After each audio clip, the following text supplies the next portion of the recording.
Hello दोस्तों, मैं अपने एजुकेशन एक्सप्रेस क्लासेज में आप सभी का स्वागत करता हूं। आज हम लोग देखने वाले हैं हिंदी चैप्टर 2, जो कि विष का दांत है। इसके लेखक नलिनी विलोचन शर्मा जी हैं। कौन है? नलिनी विलोचन शर्मा जी, ठीक है। तो चलिए हम लोग बिना विलम्ब के क्लास को स्टार्ट करते हैं और ज़्यादा से ज़्यादा शेयर कीजिए। जितने भी बच्चे हैं इस वीडियो को देख लेंगे, यहाँ से आपका कोई भी प्रश्न नहीं छूटेगा। ये जितने भी प्रश्न हम लाए हैं सब क्वेश्चन बैंक का है और एग्जाम में पूछ चुका है, ठीक है। तो चलिए हम लोग बिना विलम्ब के क्लास को स्टार्ट करते हैं। चलिए, पहला प्रश्न आपसे ये पूछा गया है कि नलिनी विलोचन शर्मा का जन्म कब कब हुआ था। तो आप देखिए, नलिनी विलोचन शर्मा का जन्म 18 फरवरी कब हुआ था? 18 फरवरी, आपको याद होगा 18 फरवरी 1916 में हुआ था। देखिए 1916 इसमें है, कब हुआ था? 18 फरवरी। भी डेट आपको याद रखना है, 18, ठीक है। 18 फरवरी 1916 में। देखिए एक वन का सी। चलिए दूसरे नंबर प्रश्न को हम लोग देखते हैं। दूसरा नंबर प्रश्न है कि नलिनी विलोचन शर्मा का जन्म कहाँ हुआ था। ये यहाँ प्रश्न होगा, कहाँ हुआ था, ठीक है। कहाँ हुआ था, ठीक है। तो आपको याद रखना है पटना के बदरघाट में। क्या हुआ था? पटना के बदरघाट में। देखिए बदरघाट तो नहीं होगा, लेकिन पटना जरूर दिया है, पटना। देखिए सिमरिया नहीं हुआ था, बलिया नहीं होगा, उन्नाव नहीं होगा, पटना होगा, ठीक है। दूसरा के डी। चलिए तीसरा नंबर प्रश्न देखते हैं। तीसरा नंबर प्रश्न आपके है कि खोखा किस कहानी का पात्र है। खोखा किस कहानी का पात्र है? तो खोखा आपको याद रखना है, बहादुर का तो है नहीं, मछली का तो है नहीं, नाखून क्यों बढ़ते, नाखून नहीं होगा, नाखून क्यों बढ़ते हैं, ठीक है। तो देखिए तीसरा का ए होगा, विष का दांत के। खोखा बहुत ही समझदार और अंटी भी लड़का था। चलिए हम लोग चौथे नंबर प्रश्न को देखते हैं। खोखा के दांत तोड़े किसने? मदन ने, मदन के दोस्त ने, सेन साहब ने या गिरधर ने? मदन ने, मदन के दोस्त ने या सेन साहब ने? तो देखिए आपको हमेशा याद रखना है खोखा के दांत एक ही लड़का तोड़ सकता है, जिसका नाम है मदना। कौन है? मदन। चौथा के ए, ठीक है। मदना ने किसको तोड़ा? खोखा को तोड़ा। चलिए पाँचवा नंबर प्रश्न को देखते हैं। पाँचवा नंबर प्रश्न आपका है कि सेन साहब की कार की कीमत क्या है। सेन साहब के कार की कीमत का ही छे। तो सेन साहब के कार की कीमत 7,500 है। कितना? 7,500 है। भाई साहब, सेन साहब का कार कोई भी अगर टच कर दे तो उनका नीचे का भूत का पाप झड़ जाता था, ठीक है। सेन साहब इसीलिए अपनी पत्नी को समझा कर रखे थे कि देखना खोखा खो की इस कार के अगल बगल भटके नहीं। तो आपको ये बोलना है, ये क्वेश्चन प्रश्न है कि सेन साहब की कार की कीमत क्या थी। तो देखिए पहला के पाँचवा के ये होगा 7,500। कितना? 7,500।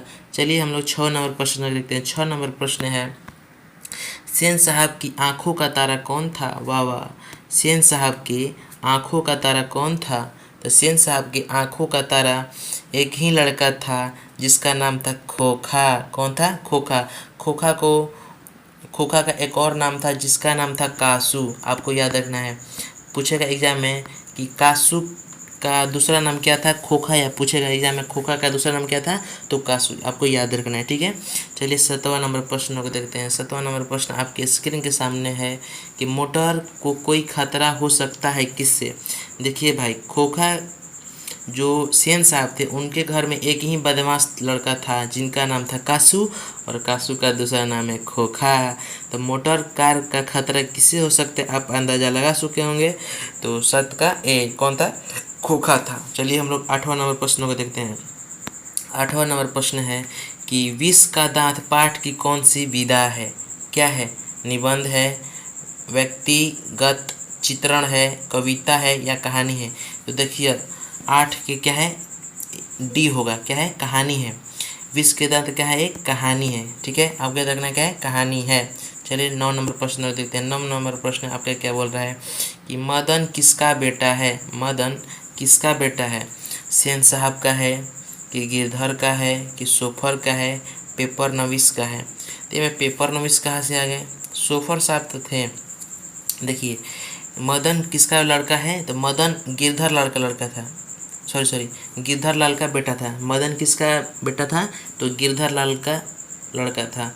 पूछेगा एग्जाम में, सेन साहब के घर गिरधर लाल क्या कार्य करता था, यानी किस काम का कार्य करता था, तो किरानी का काम करता था। ठीक है, चलिए 10 नंबर प्रश्नों को देखते हैं। 10 नंबर प्रश्न बोल रहा है, 10 नंबर प्रश्न आपका है कि लड़कियां तो पांचों बड़ी स्थिर हैं। लड़कियां स्थिर तो थी लेकिन सुशील भी थीं। पांचों 5 देहाती और 100 भी लड़कियां तहजीब और तमीज की तो महिमा जागती मूरत है। शैक्षिक गद्यांश किस पाठ की है? देखा, नाखून क्यों बढ़ते हैं, इसमें तो है नहीं। नौबत खाने में इजाज़त, ये भी नहीं है। परंपरा का मूल्यांकन, इसमें भी नहीं है। तो किस में है, तो विष के दांत में है। उसी में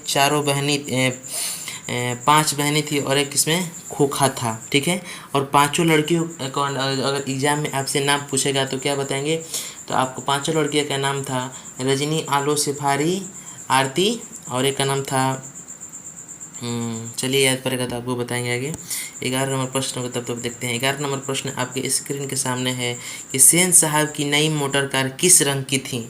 अरे भाई, ये तो कौन नहीं जानता है। सेन साहब की नई मोटर कार काली चमचमाती थी। ठीक है, कैसे रंग की थी, तो काली रंग की थी। आपको याद रखना कैसे रंग की थी, काली रंग की थी। चलिए 12 नंबर प्रश्न को देखते हैं। 12 नंबर प्रश्न आपके स्क्रीन के सामने है कि महल और पत्थरों की लड़ाई, महल और पत्थरों की लड़ाई में महलों और पत्थरों की लड़ाई में बार बार महल वाले ही जीतते हैं, इस गद्यांश में लेखक कौन है?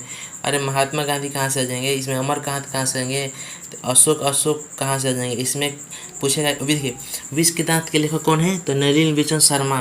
तो महल और झोपड़ी की लड़ाई किस महल वाले हमेशा जीतते हैं, ये गद्यांश के लेखक कौन है, तो आपको याद रखना है नलिनी बिचन शर्मा। यहाँ पर थोड़ा गलती लिखा गया, पत्थर नहीं होगा। चलिए 13 नंबर प्रश्न को देखते हैं। 13 नंबर प्रश्न आपके स्क्रीन के सामने है, विष के दांत कहानी किस वर्ग के अनेक अंतर्वर्गीय को छूती है? उच्च वर्ग, मध्य वर्ग, निम्न वर्ग या शोषित वर्ग? तो आपको याद रखना है निम्न वर्ग को। किसको? निम्न वर्ग। ठीक है, ऐसे तो एग्जाम में हम पढ़े थे मध्य वर्ग। मध्य वर्ग मारिएगा, अच्छा सबसे होगा, क्या होगा, मध्य वर्ग होगा, मध्य वर्ग। विष के दांत कहानी किस वर्ग का अनेक अंतर्वर्गीय को छूते हैं, तो मध्य वर्ग। चलिए हम लोग 14 नंबर प्रश्न देते हैं। 14 नंबर प्रश्न आपके स्क्रीन के सामने है कि सेन साहब अपने बेटे खोखा को क्या बनाना चाहते थे? डॉक्टर, खिलाड़ी, बिजनेसमैन, इंजीनियर या पत्रकार? तो आपको याद रखना है जो सेन साहब थे अपने बेटे को बिजनेसमैन या इंजीनियर बनाना चाहते थे। चलिए 15 नंबर प्रश्न को देखते हैं। 15 नंबर प्रश्न आपके स्क्रीन के सामने है कि सेन साहब की नई मोटर कार की पिछली कार का लाल शीशा चकनाचूर हो गया था। किसने किया था? मदन ने, कासू ने, सोफर ने, इनमें से कोई नहीं। तो देखिए, सेन साहब के लड़े में भाई एक ही लड़का बदमाश था, वो कासू, और वहीं इस काम को कर सकता है। तो आपको समझ में आ गया होगा किसने तोड़ा था, तो कासू ने तोड़ा था। ठीक है, 16 नंबर प्रश्न को देखते हैं। 16 नंबर प्रश्न आपके स्क्रीन के सामने है कि खोखा जीवन के नियमों का अपवाद था। खोखा जीवन के नियमों का अपवाद था और यह अस्वाभाविक नहीं था कि वह घर के स्वाद का भी अपवाद हो गया। यह गद्यांश किस पाठ का है? तो भाई ये तो सिंपल है, तो विष के दांत का है। ठीक है, चलिए 17 नंबर प्रश्न को देखते हैं। 17 नंबर प्रश्न आपके स्क्रीन के सामने है कि खोखा के पिता का नाम क्या था? भाई खोखा के पिता को किसने नहीं जानता है? लो, खोखा के पिता का नाम सेन साहब था। यहाँ से डी नंबर हट गया है। खोखा के पिता का नाम क्या था? सेन साहब था। ठीक है, चलिए 18 नंबर प्रश्न को देखते हैं। 18 नंबर प्रश्न आपके स्क्रीन के सामने है कि पूर्वजों के लिए घर में अलग अलग नियम थे। पूर्वजों के लिए घर में अलग अलग क्या थे? नियम थे। दूसरी तरह की शिक्षा थी। खोखा के लिए, धन के लिए, बेटी के लिए, या इनमें से कोई नहीं? तो आपको याद रखना है बेटियों के लिए अलग अलग क्या थी? नियम थी। ठीक है, चलिए 19 नंबर प्रश्नों को देखते हैं। नोमीद बुढ़ापे की आंखों का तारा कौन था? आंखों का तारा, मुहावरे इसका बना दीजिए, आंखों का तारा बहुत प्यारा। तो यानी कि सेन साहब का बहुत प्यारा कौन था? तो खोखा था। कौन था? खोखा। आंखों का तारा कौन था? बुढ़ापे का सहारा खोखा। चलिए 20 नंबर प्रश्न देखते हैं। 20 नंबर प्रश्न आपके स्क्रीन के सामने है कि मैं चाहता हूँ कि वह जेंटलमैन जरूर बने, जेंटिल लिख दिया, सॉरी, जेंटलमैन जरूर बने और उसका जो कुछ बने काम करके वह पूरी आज़ादी रहे। आपके बच्चे के विषय में ऐसी संभावना है? किसने कहा? सेन साहब का, पत्रकार का, सर जी का, गिरधर लाल का, या अखबार नवीस का? तो आपको याद रखना है कि सेन साहब का, ठीक है। इस प्रश्न को मैं फिर से समझा देता हूँ आपको। बोल रहा है प्रश्न कि मैं चाहता हूँ कि वो जेंटलमैन जरूर बने और उसका जो कुछ मन करे या बने, काम करके बने और पूरी आज़ादी रहे। आपके बच्चे के विषय में क्या ऐसी संभावना है? तो ये किसने कहा? तो सेन साहब ने कहा था। चलिए 21 नंबर प्रश्न देखते हैं। जनजाति सेन नहीं होगा, सेन साहब होगा।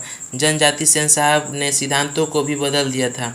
बेटी के अनुसार, खोखा के अनुसार, मदन के अनुसार, गिरधरलाल के अनुसार। तो आपको याद रखना है खोखा के अनुसार क्या हुआ था? सिद्धांत को भी बदल दिया था। चलिए 22 नंबर प्रश्न को देखते हैं। 22 नंबर प्रश्न, ऐसे ही लड़के आगे पीछे चोर डाकू पाए जाते हैं। यह पंक्ति कहानी के किस पात्र का है? तो आपको याद रखना है यह किसने कही? तो सेन साहब की धर्म पत्नी ने कही थी। किसने कही थी?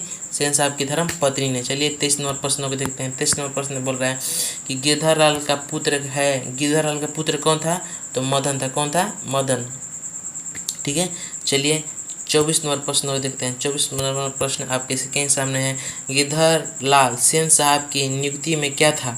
तो आपको याद रखना है किरानी था। आपको बताते हैं किरानी था, ठीक है। तो गिरधरलाल क्या था? किरानी था। चलिए 25 नंबर प्रश्न देखते हैं। 25 नंबर प्रश्न आपके स्क्रीन के सामने है कि सेन साहब की कितनी लड़कियां थीं? तो आपको याद रखना है सेन साहब की 5 लड़कियां थीं। कितनी थी लड़कियां? 5 लड़कियां थीं। सेन साहब कितनी लड़कियां थी? 5 थीं, ठीक है। तो मेरा क्लास यहीं तक एंड होता है। मेरा अगर वीडियो अच्छा लागल हुई रुआ सब के तो ज़्यादा से ज़्यादा शेयर करीजा और सब्सक्राइब करीजा और लाइक कमेंट करना भूलिए। अगर वीडियो अच्छा लगा तो कमेंट जरूर करिए लोग, ठीक है। तो चलिए वीडियो को समाप्त करते हैं। थैंक यू, धन्यवाद, बाय, टाटा, ओके।